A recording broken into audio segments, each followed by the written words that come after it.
అదే RTV app వార్తల్ని క్షణాల్లో చదివే అవకాశం ఉంటుంది. ఒక న్యూస్ పేపర్, ఒక టెలివిజన్ ఛానల్ మీ చేతుల్లో ఎప్పుడూ ఉంటాయి. మీ అభిమాన నాయకుడు, మనందరి అభిమాన నాయకుడుగా ఉంది. మీ కష్ట సుఖాల్లో భాగం పంచుకునే మా సోదరుడు ఎమ్మెల్యే విడం బొజ్జు గారికి భూదవ్వ మరి ఈ రోజు పార్లమెంట్ అభ్యర్థి ఆత్రం సుగుణ గారిని కన్న తల్లి ఈమె ఈ రోజు ఇక్కడ మన ముందుకు రావడం జరిగింది. మా అక్కలు, మా మండల మహిళ, అదేవిధంగా గ్రామ మహిళ, ఎస్సీసెల్, బీసీసెల్, మైనార్టీ అన్ని వర్గాల సోదరులకు, మహిళలకు, పత్రికా మీడియా సోదరులకు పేరు పేరున నమస్కారాలు. ఒక్కసారి ఆలోచించండి, ఇప్పటి వరకు ఈ ప్రాంతానికి మరి ఒక ఢిల్లీకి పోయేటువంటి అవకాశం రాలే. మీ కష్ట సుఖాలు తెచ్చిన బిడ్డగా, ఈ ఊర్లో పుట్టిన బిడ్డగా, ఈ రోజు ఒక పేరింటి బిడ్డగా మరి ఢిల్లీకి కాంగ్రెస్ పార్టీ అవకాశం ఇచ్చింది. ఆమె ఢిల్లీలో ఉండడం అంటే ఆదిలాబాద్ ప్రజల యొక్క కష్టాలు, ఈ దేశ ప్రజల యొక్క కష్టాలు తెలుసుకొని వాటి మీద ప్రశ్నించి వాటికి పరిష్కార మార్గం చూపే విధంగా మరి ఇవాళ ఓటేసి గెలిపించాలని మిమ్మల్ని అందరినీ కోరుతా ఉన్నాను. నేను ఈ జిల్లాకు ఇన్ఛార్జి మినిస్టర్ గా ఉన్నా. విడం బొజ్జు గారు మీ గ్రామాలకు ఎమ్మెల్యేగా ఉన్నారు. మేము అధికారంలోకి వచ్చిన రెండో రోజు నుంచే మహిళలందరికీ ఉచిత బస్సు ప్రయాణం గాని, ఇళ్లల్లో 200 యూనిట్ల కరెంటు గాని, అదే విధంగా లోన్ మాఫీ కూడా చేయాల్సింది ఉండే. ఎలక్షన్ కోడ్ మూలంగా వాయిదా పడ్డ తప్ప మేము పారిపోవడం లేదు. దేవుని సాక్షిగా నిన్ననే మరి రేవంత్ రెడ్డి గారు చెప్పడం జరిగింది, ఖచ్చితంగా రుణమాఫీ ఆగస్టు లోపు, ఎందుకంటే ఇంకా నెల 15 రోజులు ఈ ఓట్లే ఉంటాయి. ఎలక్షన్లు ఉన్నప్పుడు ఏమి చేయడానికి లేదు, చేయరాదు, చేయకూడదు, చేస్తే కేసులు అయితే గవర్నమెంట్ మీద. కాబట్టి మరి రుణమాఫీ కూడా చేయడం జరుగుతుంది. 500కే గ్యాస్ సిలిండర్ మీ అందరికీ మిగతా 450-500 రూపాయలు కలుస్తా ఉన్నాయి, బ్యాంక్ అకౌంట్లలో పడతా ఉన్నాయి.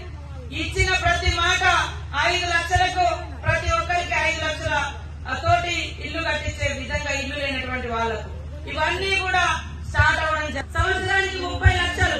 మీరు తెలుసు, పిల్లలకందరికీ కాంగ్రెస్ వచ్చి 2 నెలల్లోనే 34,000 మందికి నౌకర్లు ఇచ్చాం. 34,000 మందికి. మళ్ళీ సంవత్సరం వరకు 2 లక్షలు పక్కా నింపుతాం. ఇంకా కూడా చదువుకునేటువంటి విద్యా వ్యవస్థ. ఇవాళ అమ్మ బడి కింద మా అక్కలకే మరి వాటి రిపేర్ గాని, వాటి మెయింటెనెన్స్ గాని ఇస్తున్నాం. 1,00,000 మంది మహిళలతో హైదరాబాద్ మీటింగ్ పెట్టినాం. మహిళలందరికీ కానీ కుటుంబించిన కానీ, మీరేదైనా పరిశ్రమ పెట్టుకున్నా, మీరేదైనా షాప్ పెట్టుకున్నా, బిజినెస్ పెట్టుకున్నా, ఎలాంటి వడ్డీ లేకుండా మహిళలకే మరి లోన్లు ఇచ్చే విధంగా, మహిళలకు ఇచ్చే విధంగా కూడా ప్రకటించడం జరిగింది. ఎవరైనా దురదృష్టవశాత్తు మహిళ చనిపోతే, మహిళా గ్రూపులలో ఉన్న మహిళ చనిపోతే 10 లక్షలు మీకు బీమా, ఇన్సూరెన్స్ కూడా పెట్టడం జరిగింది. మీరు అప్పు తీసుకొని చనిపోతే మరి ఆ కుటుంబాన్ని ఇబ్బంది పెట్టకుండా ఆ అప్పు కూడా పూర్తి స్థాయిలో గవర్నమెంట్ కట్టేటట్టుగా పెట్టడం జరిగింది. ఎంపీగా సుగుణ గెలిస్తే ఖచ్చితంగా మరి ఇక్కడ ఉన్నటువంటి గవర్నమెంట్ కు తోడుగా ఢిల్లీలో మన రాహుల్ గాంధీ గారు ఉంటారు. పేద ప్రజల కష్టాలు తెలుసు. ఇప్పుడే నేను 100 రోజుల పని కాడికి వెళ్ళినా. ఆ పని ఎవరు తెచ్చిరమ్మా? కాంగ్రెస్ ప్రభుత్వం తెచ్చింది. మన ప్రభుత్వం 10 ఏళ్లు లేకున్నా, ఈ రోజు దేశంలో మన ప్రభుత్వం లేకున్నా ఆ పని ఇవాళ నడుస్తుందంటే సోనియమ్మ తెచ్చిన చట్టం. ఆ చట్టం ప్రకారమే ఇవాళ 100 రోజుల పని. ఆ చట్టం ప్రకారమే మన ఊళ్ళల్లో సీసీ రోడ్లు వస్తున్నాయి. ఆ చట్టం ప్రకారమే ఇవాళ శ్మశాన వాటిక కట్టినా లేదా రైతు భవనం కట్టిందైనా ఈ ఊళ్ళో ఏం చేసినా ఆ చట్టం ప్రకారం ఢిల్లీ నుంచి వచ్చేది. కాకపోతే బీజేపీ గవర్నమెంట్ వచ్చినాక 100 రోజుల పనిని 40 రోజులకు తగ్గించింది. ఇవాళ పేదోళ్ళు ఉంటారు, పని దొరకక పస్తులు ఉంటారు, ఎక్కడికో పట్టణాలకు పోతున్నారు. కన్న తల్లిని వదిలిపెట్టి, ఉన్న ఈ ఊరు వదిలిపెట్టి అట్లా జరగకూడదని మీ ఊర్లోనే మీకు పని కల్పించాలని తెస్తే ఈ మోడీ ప్రభుత్వం దాన్ని తీసేస్తా ఉన్నాడు. అందుకనే రాహుల్ గాంధీ మళ్ళా మాట ఇచ్చిండు, 100కు 100% మేము తెలంగాణ ఎట్లయితే ఇస్తామని తెలంగాణ ఇచ్చినామో, పేదోళ్లకు పని ఇస్తామని పని ఇచ్చినామో, ఆ రోజు ఇందిరమ్మ ఇల్లు ఎట్లయితే ఇచ్చినామో, ఆ రోజు వేలాది లక్షలాది ఎకరాల భూములు, ఏళ్ళ గవర్నమెంట్ భూములు ఉంటే అక్కడ పేదోళ్ళకు మంచి ఇల్లు కట్టించారు. అదే విధంగా మీరు దున్నుకునే అవకాశం ఇచ్చిరు. కానీ గత 10 సంవత్సరాలుగా ఉన్న భూములన్నీ వెనుకలు తీసుకున్నారు. ఆ భూముల మీద మీకు సంపూర్ణమైనటువంటి అధికారం వస్తుంది. అసైన్ భూములను కూడా పర్మనెంట్ చేయడం జరుగుతుంది. కోడ్ భూములను కూడా పర్మనెంట్ పట్టాలు చేయడం జరుగుతుంది.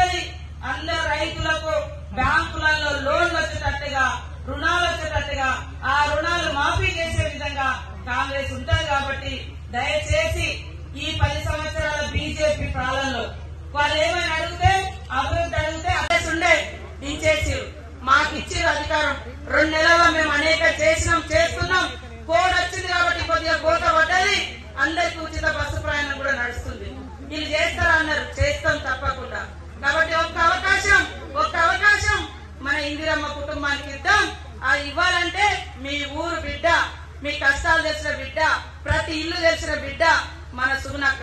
కాబట్టి ఒక్క అవకాశం, ఒక పేదింటి బిడ్డకు అవకాశం ఇద్దాం. మీరు వాళ్ళని చూసిరు, నగేష్ బీజేపీ తరఫున నిలబడ్డాడు. ఆయన ఎంపీగా చేసిండు గతంలో, మీ ఊరికి ఎన్నిసార్లు వచ్చిండో నాకు తెలియదు. ఎమ్మెల్యేగా చేసిండు, మంత్రిగా చేసిండు, ఒక ముఖ్యమంత్రి తప్ప అన్ని పదవులు వచ్చినాయి ఈ రాష్ట్రంలో. అవునా కాదా? మరి ఆయన ఈ రాష్ట్ర జిల్లాకు ఏం చేసిండు? ఎక్కడ వేసిన గొంగడు అక్కడే ఉంది. అట్లనే సక్కు గారు కూడా 2 సార్లు ఎమ్మెల్యే చేసిండు. వాళ్ళ పార్టీ వాళ్ళే ఈయన ఎమ్మెల్యే పనికి రావడానికి టికెట్ ఇవ్వాలి. ఒక ఎమ్మెల్యే పనికి రానటువంటి వ్యక్తి 7 నియోజకవర్గాల ఎమ్మెల్యేల పని ఒక ఎంపీగా ఆయన చేయగలుగుతారా? అలా తెలుసు టీఆర్ఎస్ వాళ్ళకి ఎట్లా ఓడిపోతాం, ఏదో ఇచ్చినట్టు ఇద్దాంలే అని ఇచ్చారు. కాబట్టి కొత్త వ్యక్తి, కానీ బాధలు తెలిసిన వ్యక్తి, కొత్త ఏం లేని వ్యక్తి, వాళ్ళ లెక్క ఆస్తులున్న వ్యక్తి కాదు, కానీ ప్రజలే నా కుటుంబం అని బతికే అటువంటి కుటుంబం, వాళ్ళ కుటుంబం, ప్రజల కోసం పనిచేసే సుగుణక్క. కాబట్టి తప్పకుండా చేయి గుర్తు కోటేయండి. మీ అభివృద్ధి, మీ గ్రామాల అభివృద్ధి నా బాధ్యత, ఎమ్మెల్యే బొజ్జు గారి బాధ్యత. సీతక్క మన సుగుణక్క గెలిస్తే సొంత ఊరు ఎట్లకైనా సంపూర్ణంగా మీ ఊర్లో 100% రోల్ మోడల్ గా అవుతుంది. మీ ఊర్లో అన్ని పనులు చేస్తుంది. ఎందుకంటే ఆమె కేంద్రంలో ఉంటది. ఈసారి కేంద్రంలో వచ్చేది కూడా కేవలం కొన్ని టీవీలను పెట్టుకొని మోడీ మేము వస్తున్నాం, అక్షింతలు ఇస్తే అందరు మాకే ఓటేస్తారు అనుకుంటున్నాం. కానీ మేము అభివృద్ధితో వస్తున్నాం, మేము ఇచ్చిన మాట నిలబెట్టుకొని వస్తున్నాం చేయి గుర్తులో. కాబట్టి చేయి గుర్తుకే అందరు ఓటేస్తున్నారు. ఈ నిన్న మొన్న నేను కూడా కేరళ వైనాడు పోయినా రాహుల్ గాంధీ కోసం ఎట్లా ఉన్నది ప్రచారం చేద్దామని. అందరు పోయినసారి అక్కడ కేరళ చర్చించారు మీ గల్లీలలో. ఈ బీజేపీ ఎంపీ ఉన్నాడు కదా ఈ రోజు వరకు, వాళ్ళే కదా ప్రజల నుంచి ఇక్కడ దేశంలో ప్రధానమంత్రి. మళ్ళీ ఓటేస్తే ఏమవుతుంది? మళ్ళీ ఓటేస్తే గదే దేవుడి పేరు. అదే దేవుడు అనేది నా ఊర్లో నాకు ఒక దేవుడు ఉంటాడు. ఇక్కడ ఆంజనేయ స్వామిని మొక్కుతాం, మా దగ్గరికి పోతే సమ్మక్క సారకని ఎక్కువ మొక్కుతాం. ఇంకా కొన్ని ఏ ఊర్లో ఎల్లమ్మ ఉన్నది, మల్లమ్మ ఉన్నది, బీరన్న దేవుడు ఉన్నాడు, ఆంజనేయ స్వామి ఉన్నాడు, శ్రీరాముడు ఉన్నాడు, వెంకటేశ్వర స్వామి ఉంది. అది ఎవరి ఇష్టం వాళ్ళు. కానీ దాన్ని కూడా దేవుడిని కూడా రోడ్ల మీద తీసుకొచ్చి అరే ఆ పార్టీ వాళ్ళకి ఈ దేవుడు, ఈ పార్టీ వాళ్ళకి ఆ దేవుడు, ఇట్లా పార్టీల వారిగా దేవుళ్ళు ఉంటారా? నమ్మకాల వారిగా ఉంటారు, లేకుంటే కులాల వారిగా కూడా ఉన్నారు. ఎందుకంటే ఆ కులంలో వాళ్ళు ఎందుకంటే ఎప్పుడో ఆ దేశం, ఆ ప్రాంతం కోసమో, ఆ కులం కోసమో, ఆ హక్కుల కోసమో పోరాడి మరణించిన వాళ్ళు, లేదా మనకు ఒక నమ్మకం, మనకు ఒక విశ్వాసం. మన ఇళ్లలో కూడా మనం పెద్దలకు మొక్కుకుంటాం. పెద్దలు అంటే మనల్ని అన్నోళ్ళు, మన తాత ముత్తాతలు. ఎందుకు మొక్కుతాం? మనకు వాళ్ళే దేవుడు, కనిపెంచారు, మనకు జీవితాలు ఇచ్చారు. మరి ఇట్లా ఉంటాయి. కానీ దేవుడిని తీసుకొచ్చి ఓట్ల కాడ పెట్టి ఇవాళ విభజన రాజకీయాలు చేస్తున్నారు. మీరు అందరూ ఆలోచించండి. ఇవాళ ఈ దేశం కోసం పోరాడి జైలు పోయింది ఆ రోజు నెహ్రూ గారు, ప్రాణాన్ని ఇచ్చింది ఇందిరమ్మ. రేపటికి 34 సంవత్సరాలు అవుతుంది రాజీవ్ గాంధీ గారు చనిపోయి. రాజీవ్ గాంధీ గారు ప్రధానమంత్రిగా ఉన్నప్పుడు చనిపోయిండు. ఆ రోజు నుంచి ఈ రోజు వరకు ఒక్క పదవి కూడా, ఒక ప్రధానమంత్రి గాని, ఒక కేంద్ర మంత్రి గాని, ఒక రాష్ట్రపతి గాని, ఒక గవర్నర్ గాని, ఒక ముఖ్యమంత్రి గాని తీసుకోకుండా దేశం కోసం కష్టపడుతున్నది సోనియమ్మ, రాహుల్ గాంధీ, మన ప్రియాంక గాంధీ. అదేవిధంగా వాళ్ళకి సొంత ఇల్లు కట్టుకోకుండా కోట్లాది మందికి ఇల్లు కట్టించినటువంటి ఘనత. మీరు ఆలోచించండి. ఒక్క అవకాశం ఈ దేశం కోసం ప్రాణం ఇచ్చినటువంటి వాళ్ళ కుటుంబం. రాహుల్ గాంధీ చాలా సామాన్యమైనటువంటి వ్యక్తి, అందరితో ఎవరు పోయినా కలిసిమెలిసి ఉండేటువంటి కుటుంబం. 3 తరాల వాళ్ళ ఇంట్లో ప్రధానులు ఉన్న ప్రజల కోసం ఆలోచించారు. ఇవాళ ఎక్కడో ఎందుకు కడెం ప్రాజెక్టు కట్టింది ఎవరు? కాంగ్రెస్ కాదా? కాళేశ్వరం కడితే 3 ఏళ్లలో కుప్ప ఊలిపోయింది. 1,00,00,000 కోట్లు పెట్టింది కేసీఆర్. 3 లక్షల కోట్లు పెడితే నిజంగా ఎక్కడికక్కడ పెద్ద పెద్ద ప్రాజెక్టులు, కాలువలు తీయొచ్చు. ఏ ఊరి కావాలి ఒక పెద్ద కాలువ ఇవ్వండి, ఒక లిఫ్ట్ ఏర్పాటు చేయొచ్చు, నీళ్లు ఇవ్వచ్చు. మరి అది కట్టే ఎన్ని రోజులు ఉన్నది? 3 ఏళ్లు. మరి అదే ఇందిరమ్మ తండ్రి నెహ్రూ కట్టిన కడెం ప్రాజెక్టు ఎట్లుంది?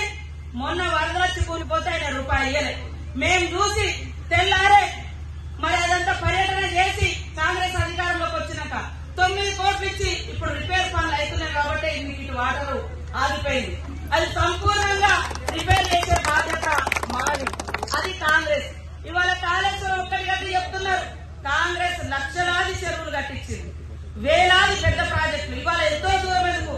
ఎస్ఆర్ఎస్పీ నిజామాబాద్ లో ఉండే ఎస్ఆర్ఎస్పీ ఎవరు కట్టించారు? కాంగ్రెస్ కట్టించింది. శ్రీశైలం కాంగ్రెస్ కట్టించింది. నాగార్జున సాగర్ కాంగ్రెస్ కట్టించింది. కడెం లాంటి